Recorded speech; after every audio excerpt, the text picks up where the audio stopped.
I do want women to know that there is an alternative to suppressing their bodies with hormones, that they can see their body as a good and they can live in that body holistically. Totally. Oh my gosh. It's amazing.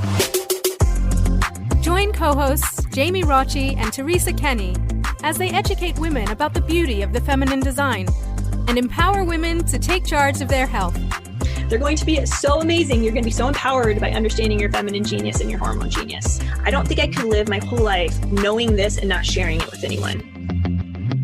Hey everyone, and welcome to the Hormone Genius Podcast. Before Teresa and I get started on some pregnancy tips that we have both learned in our journey of being pregnant and then delivering our babies, we thought this would be a great episode. Before we get into that, I wanted to invite those of you who have product-based businesses who feel that you may be aligned with our mission at Hormone Genius Podcast. For season 7, which is crazy, Teresa, I can't believe we're going into season 7. This coming August, 2026 will be season 7, and we're going to be doing things a little bit different as we approach this new season. And so we want to hear from you. Do you have a product-based business that you are hoping to get the word out about? And do you align with our vision and mission to empower women to understand and be the genius of their hormones? If you do, we have an opportunity for you. You will find a form to fill out if you're interested in being a podcast sponsor. So exciting news on the Hormone Genius front. If you are interested, please check out the show notes, fill out the form, and we hopefully will be in touch soon. So with that, Teresa, are you ready to talk about some tips with pregnancy? I am. You know, a listener not too long ago reached out to us and said, I'd love to see more content on pregnancy. And so I had this idea just for fun, but I think sometimes women are like this. They want to hear what worked for them, other women, And so Jamie and I today are going to go through some of our favorite kind of tips. Both of us have had multiple children. And so we've gone through pregnancy multiple times, and we want to share with you kind of just fun tips. And here's the fun part. Jamie and I have no idea what each other's tips are. So this is going to be exciting just to kind of hear what we have learned. And hopefully then you guys get to learn something new that could help you in a pregnancy, labor, postpartum, even going forward. You know what, Teresa, what you're saying is so true about how women love to learn from other women about what works. And what's interesting is that this morning, I do a monthly friendship circle morning thing with my friends. And that's what the theme of this morning's topic was what is working for you now? And I love doing this because, again, we even did this with our hormone coach retreat. What's saving your life right now? Tell me all about it. So that's what we're going to do today is we're going to share some of our favorite resources, things that worked for us, and women love it.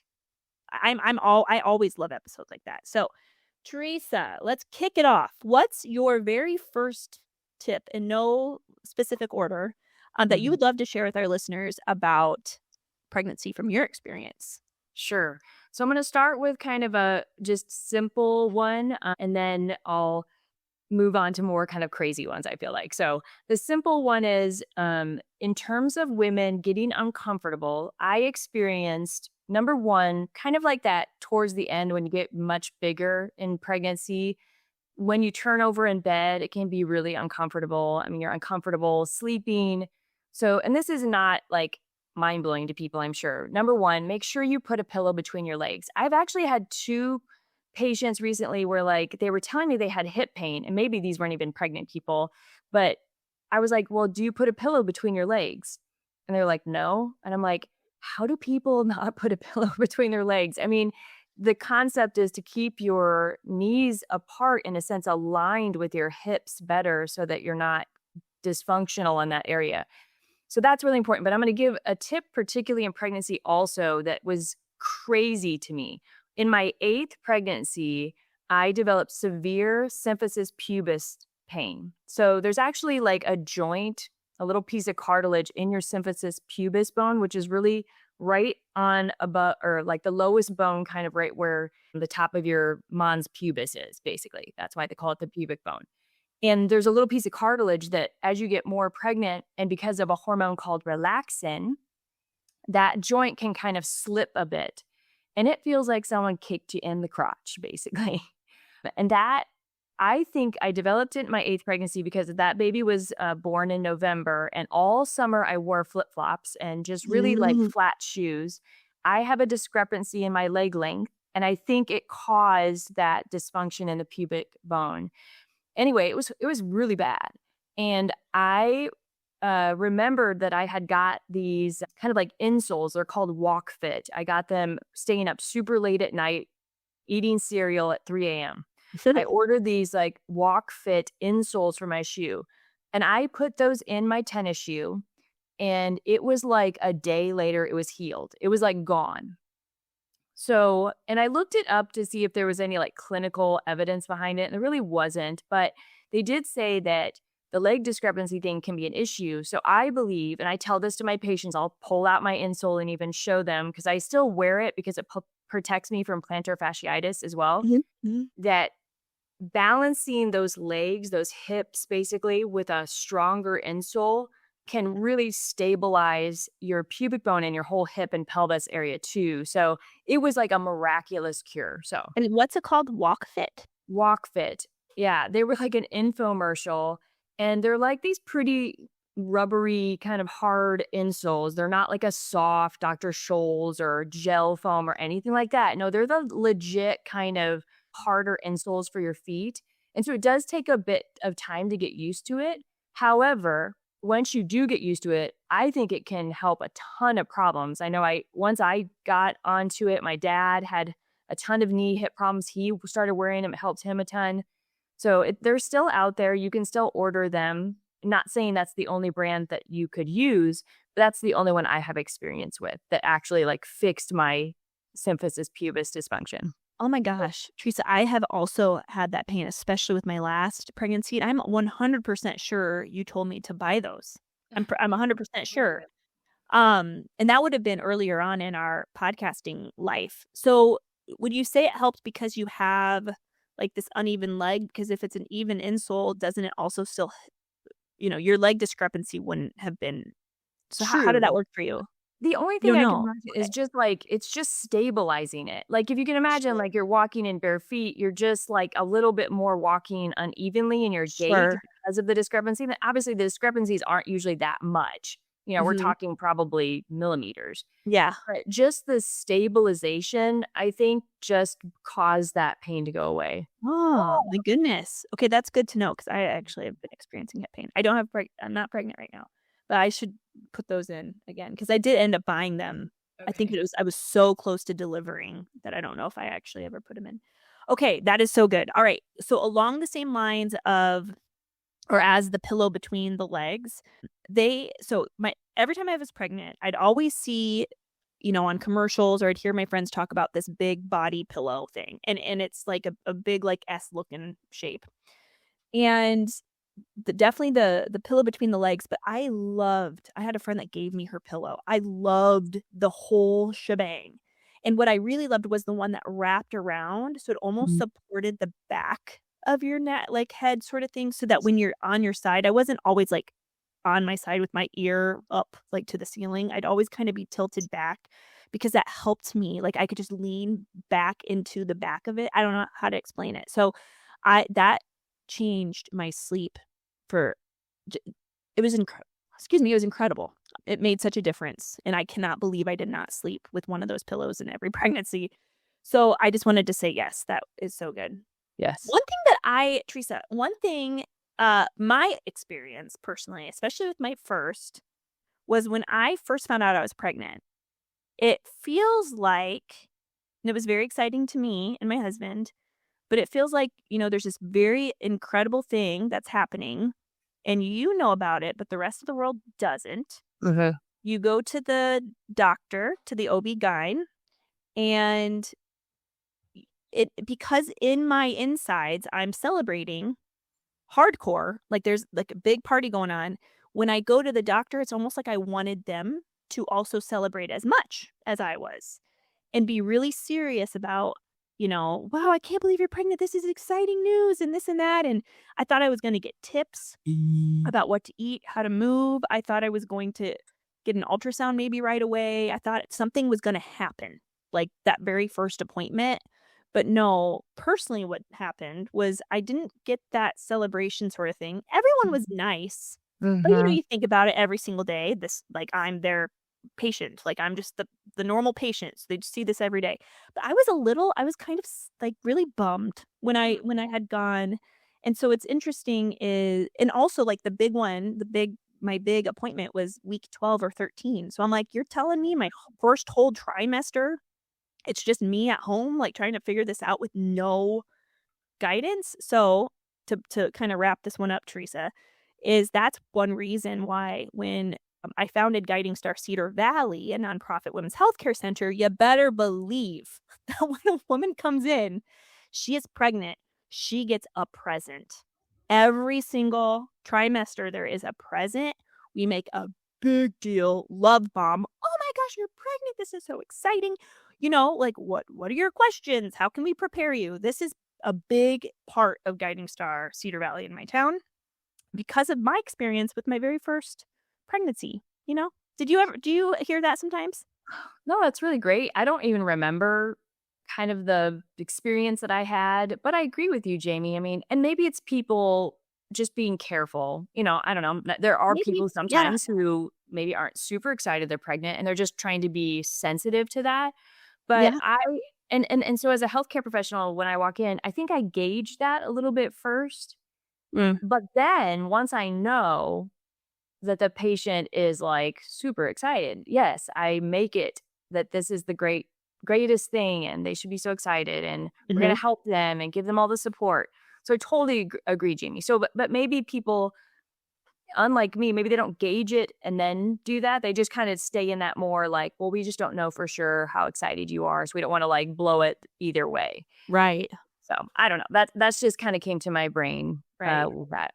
Yeah. And I think maybe with like baby 2, 3, and 4, while Guiding Star was then started and I was getting support through my pregnancy there, maybe if I hadn't, then it wouldn't have been as big of a thing because I kind of already know what to expect. But it's this land of just this new land. And you hear all these things when you're not pregnant, like don't eat lunch meat, don't eat a hot dog. There's all these rules about what to eat. And it's like I didn't learn any of it my first trimester. So I'm like, what am I missing? Is that a myth? Is it true? Like, what do I do, basically? How do I take care of myself? Yeah, and that's why I like bringing people in right away. I don't like the idea of people waiting till 10 to 12 weeks to see their healthcare professional. Right. I think people want to come in and they just want to know what are all the things they should or should not do. And of course, yeah, you can look things up, but still, I think it's nice to be able to establish and, really find out that information from your healthcare professional. So totally. All right, Jamie, do you want me to do another one? Yeah. Okay. Well, this one is mind-blowing. This one also, I will just caveat, take it with a grain of salt.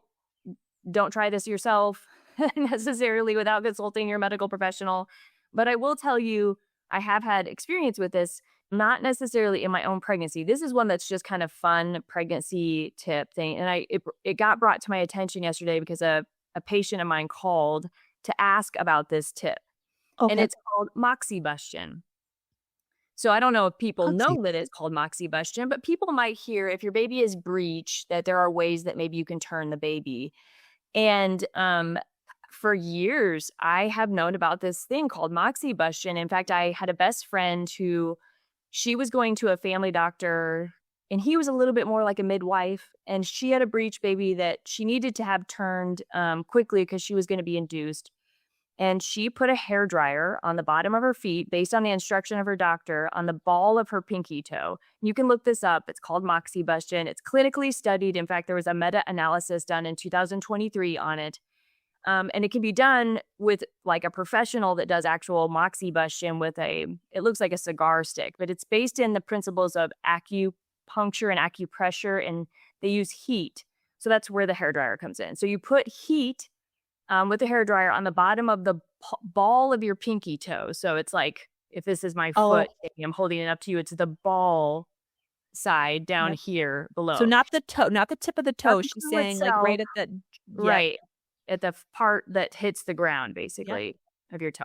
So, and her baby turned. So after that, I was like, and I looked it up and there was a clinical study. This is years ago now. Wow. I mean, we're talking 20 years when I first heard about it. And then throughout the years, I've had patients ask me, and I've told them, and I've had 7 or 8 babies turn using moxibustion, just using the hairdryer, not even using the actual stick. And it stimulates like movement. I don't really know how, but it just does. And so the chances of turning are there. In fact, the meta-analysis showed it was a 66% turn rate. Do you press it? Do you press it while it's hot? You obviously don't want to burn your foot. So you have to, it's just, I mean, like your hand, like you're not pressing it. No, there's nothing manual. It's just all heat. Right. Yeah. And you just hold it there. I mean, I saw the study said 20 minutes, but that's not what I would tell my patients. I would just say, hold the heat there until, again, your foot, you can't really take it anymore. Like you're not going to burn yourself, but, and then you switch it to the other side. So it's one foot, then the other foot.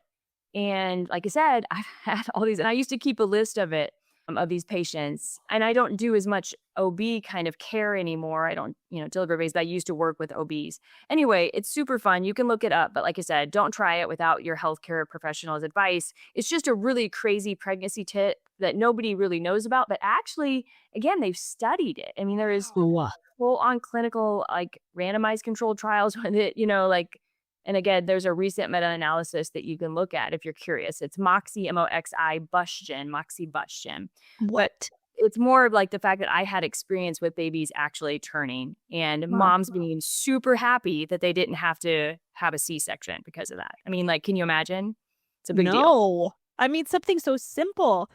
Some of the things I was going to say, Teresa, was on getting the baby to turn, but this tip's way easier than what I was going to say. Something that I was told in this last pregnancy. So my youngest is 5, which is crazy to think. So I have 4 children, and then Teresa, you have 8.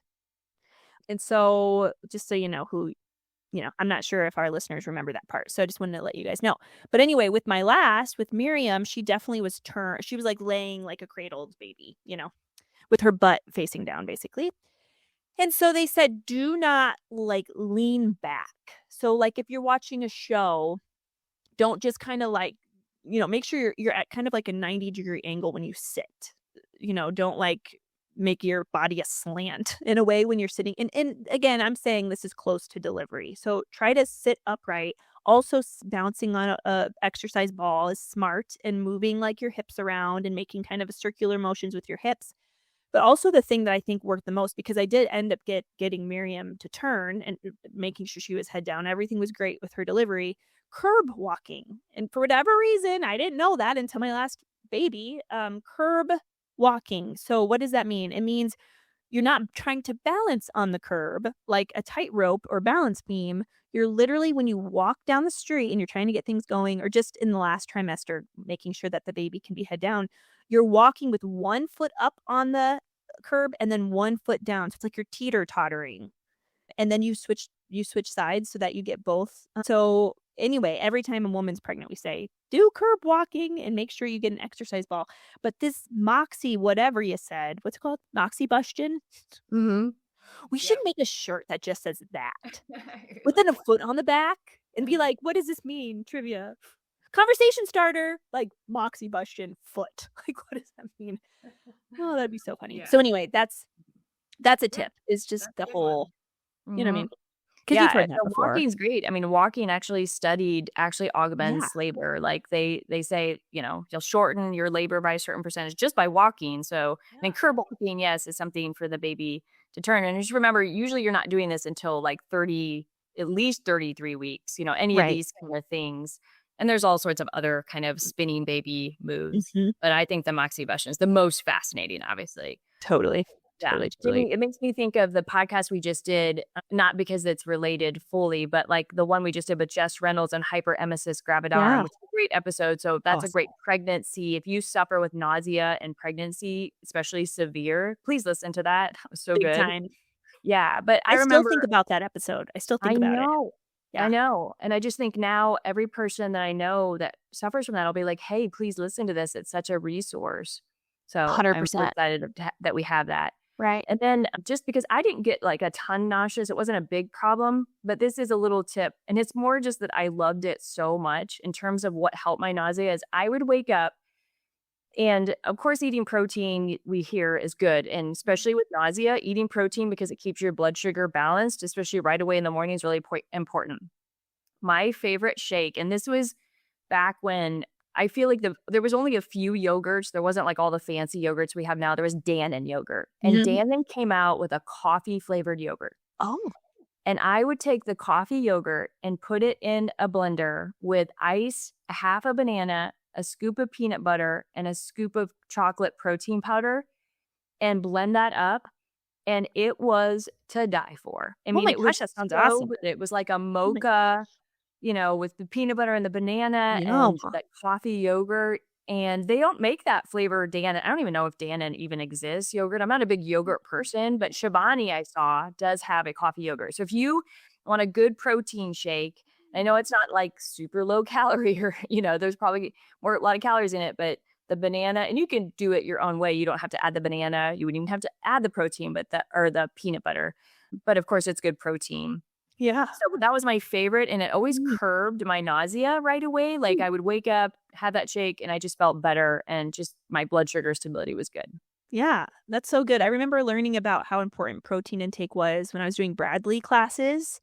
So Bradley it's husband-led coaching, basically, like when you're in labor. And so Bradley, if you haven't heard of it and you're pregnant and you're interested in really involving the husband as well, I think it may be 12 weeks, weekly meetings, and often they're in a group, and you learn about just the stages of labor and ways to be healthy in preparation. A lot of the education that we got, or just the way we would think of it, is like you're preparing for a marathon. So you want to be ready for the marathon so that hopefully if you're preparing, although you can never really prepare completely, you don't understand, we don't know what's going to happen when we're delivering our baby. Things don't always go our way, and I learned that the hard way. But knowing what's to come is empowering. And when you're in labor and when the woman is in pain, it can be very difficult for us to know how to think in a clear way. And that's why it's important to have the husband understand, what would you want in the case of XYZ? What if you're laboring for 36 hours, discuss beforehand, how do you feel about a C-section? What do you want to try first before that, or what have you? So Bradley is an incredible, I loved it. I think it impacted the way my husband and I experienced my pregnancy and delivery together. I loved it.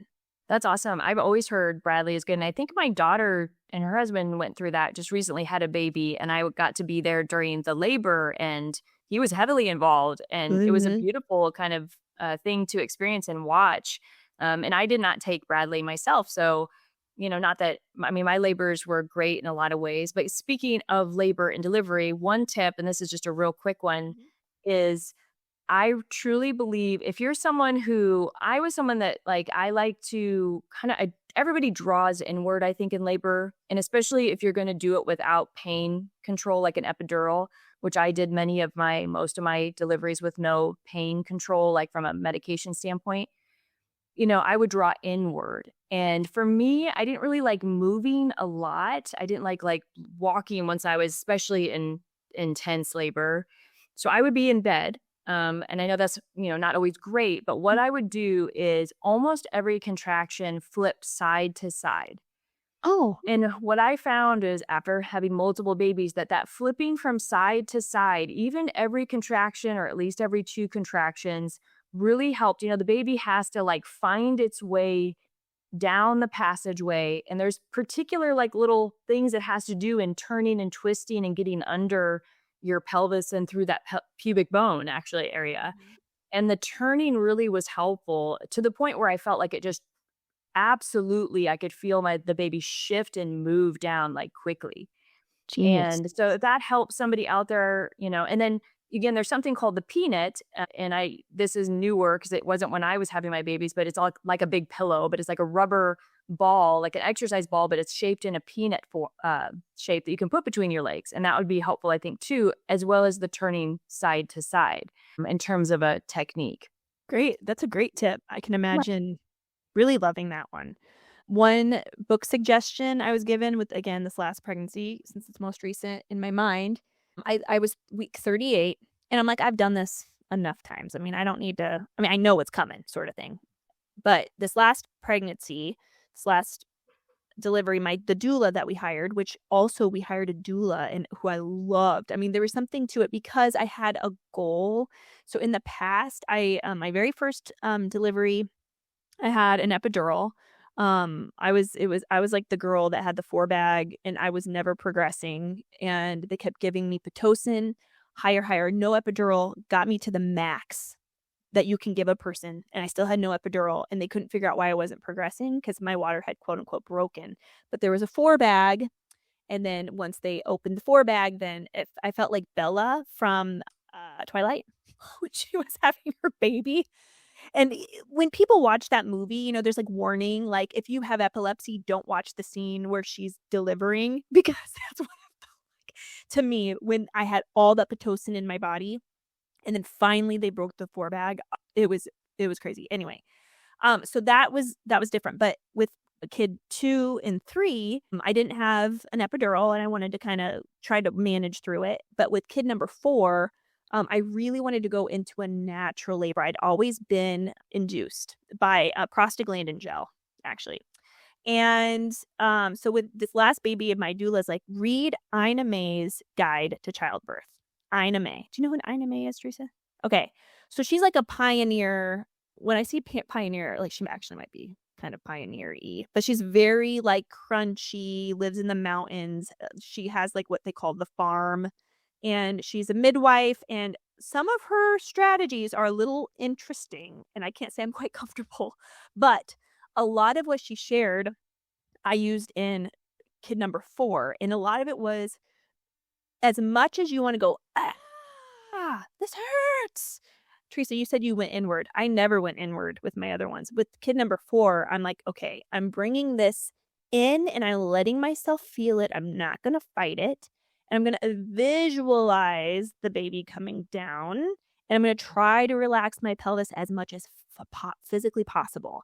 And that was such a gift to me that I didn't fight it. There's like all of this like kind of anxious energy, pain. We don't like pain, so we fight the pain.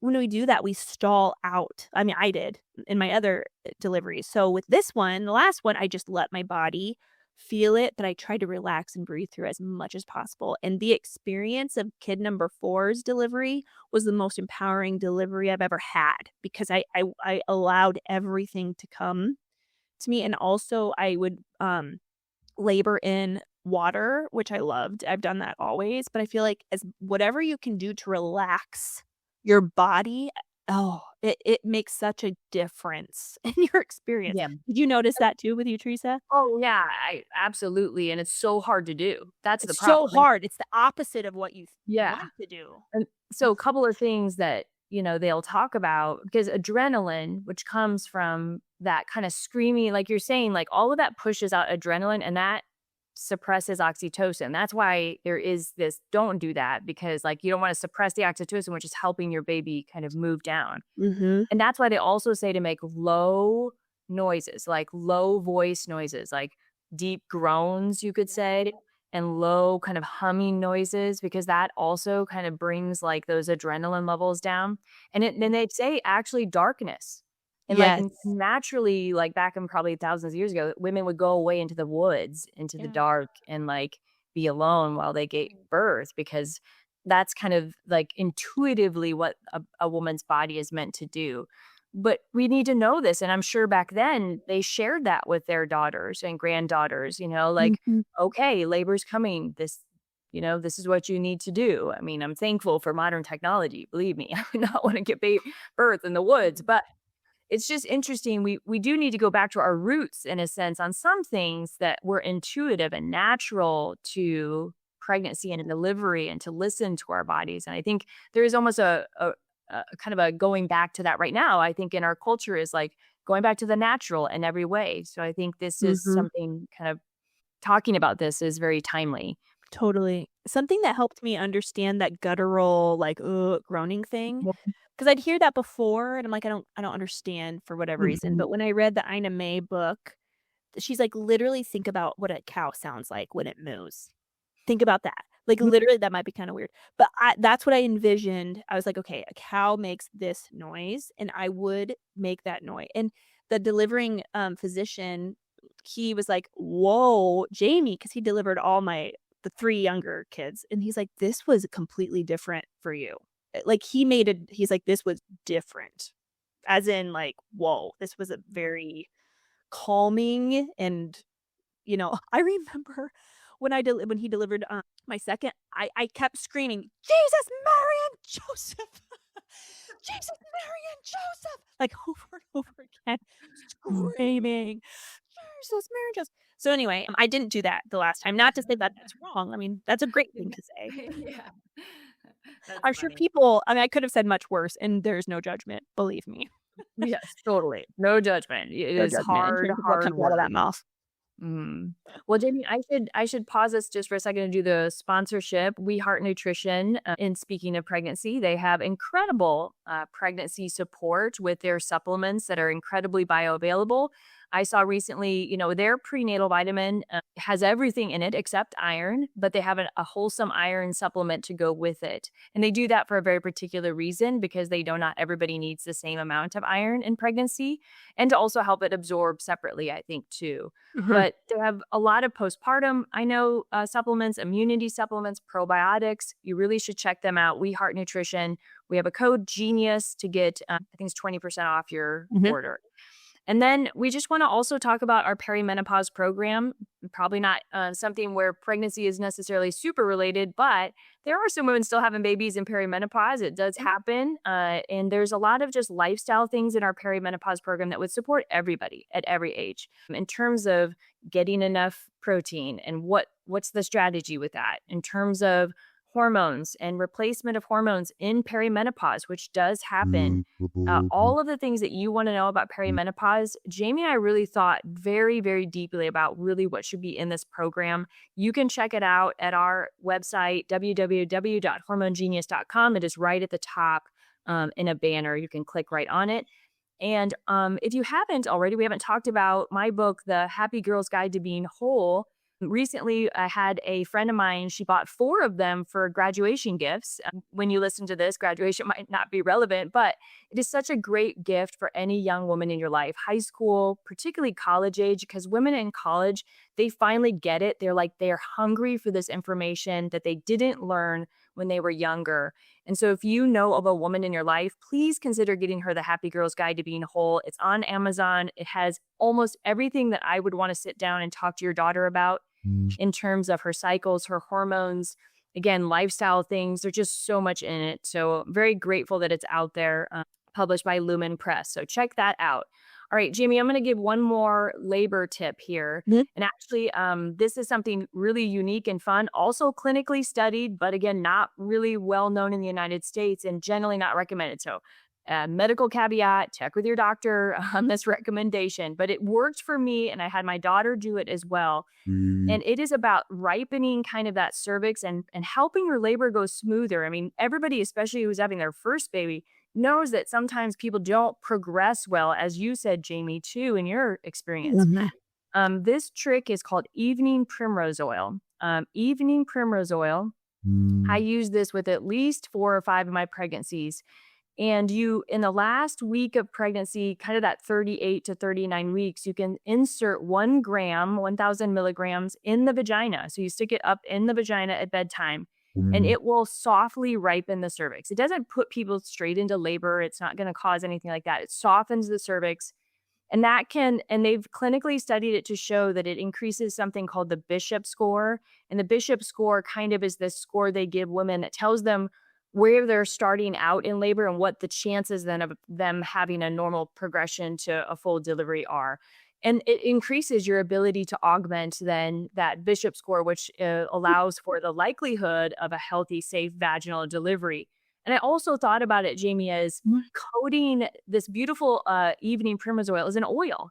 And it coats the vaginal walls. And, we don't really give enough love to our vagina and our perineum before a baby is going to literally pass through it. And that to me is a problem. And we could go into a lot of things in terms of that, and pelvic floor therapy, which is now more available. So please check out pelvic floor therapy if you're pregnant. But I love the idea of also coating the walls and the tissues around the perineal area with an oil like that. I also tell my patients to put coconut oil on the perineum, and make sure that, again, it's got just that nourishment. So evening primrose oil, my daughter used it. What's funny about my daughter using it is she used it towards the last week of pregnancy, and she had a midwife deliver her baby. The midwife did not know I was medical, by the way. So that probably was some reason why she had a response the way she did. But I said, oh, well, my daughter, she was surprised. Her first baby, her cervix was like 2 centimeters when she got there, 2 or 3. And sorry, like all of a sudden someone's like mowing the lawn. Well, you can hear mowing the lawn. I can't hear it. Okay, well, No, I can't hear it. Really? Come on, people. We're doing a podcast here. Come on, guys. Anyway, she was like, I said, well, I had her do evening primrose oil, and she looked at me with like the biggest eyes, like, what are you talking about? But I learned it as a midwifery kind of thing. And if you look it up, again, there's randomized controlled trials on it. There's clinical evidence, and they use it as a primary method of kind of augmentation of labor in Iran. I know that for sure. So that's weird that you wouldn't know that. Shut my window while you keep talking. Yeah, sounds good. I know I'm hearing mowing too. It must just be the time of the morning where everyone's mowing their lawn. Yeah, that's very interesting because I remember being told to do that and then gently pressing down on the perineum just to kind of allow for space and for every delivery I had, I did tear. But when I did press down and really work on that area, which was not the most comfortable thing, I did tear less, which is good. One thing too that I want to say, something that I'm so glad, and for every woman of faith listening to this, I highly recommend to go into the hospital with your husband with a list, or with your mom or whoever's with you, with a list of names or intentions that whoever is supporting you, even your doula, can say to you out loud, especially when the contractions are getting harder, because something that helped provide so much meaning behind the pain was, before each contraction, I'd say, okay, Justin, my husband, Justin, who's next on my list, and he'd say a name or an intention. And I'm like, okay. And so that would be the intention that I would bring to prayer with that pain of the contraction. And so throughout my whole kind of labor, he would be giving me the names and I would be laboring for that person for their intentions. And what's so interesting is that as I was in transition, he's not saying anything. Heck no. Like, shush. Like, no one do anything. So in transition, no one said anything, but what came to mind was a prayer or a person that I needed to offer this whole transition to that wasn't even on the list, that I thought, oh my gosh, this person in particular really needs to be. And so it happened interiorly. And so then I did offer that prayer. Also as a side note, so I highly recommend that, but also as a side note, in transitions, sometimes you want to puke. And sometimes people do, which is totally normal.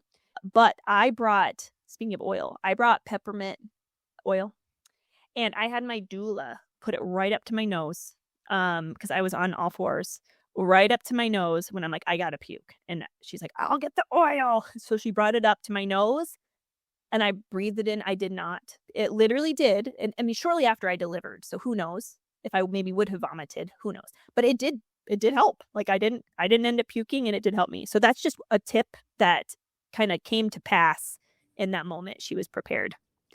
That's a good one. I'm sure we could do a whole podcast on your essential oil knowledge and pregnancy and postpartum. We should consider doing that. That's a good one. Yes.